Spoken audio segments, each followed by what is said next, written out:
ஒரு புக் வாங்குறதுக்கு கியூவில் நிற்கிறோம், ஒரு ஐஃபோன் வந்துச்சுன்னா போய் கியூவில் நிற்கிறோம், ஒரு தியேட்டரில் போய் கியூவில் நிற்கிறோம், இன்டர்வெல்ல பீஸா வாங்குறதுக்கு பாப்கார்ன் வாங்குறதுக்கு கியூவில் நிற்கிறோம்.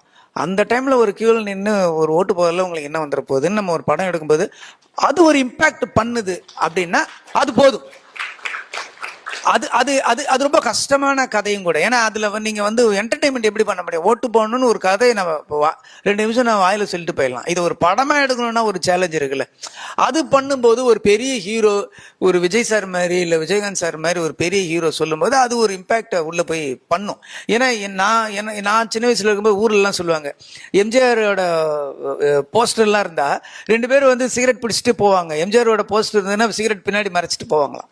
அதே மாதிரி ஒரு எம்ஜிஆரோட ஒரு ரசிகன் அவங்க அம்மாவை திட்ட மாட்டான், அடிக்க மாட்டான் அப்படின்வாங்க, அம்மா மேல அன்பா இருப்பான்வாங்க. ஸோ சினிமாவுக்கும் ஒரு மீடியாவுக்கும் ஒரு ஹீரோவுக்கும் ஒரு பவர் இருக்கு.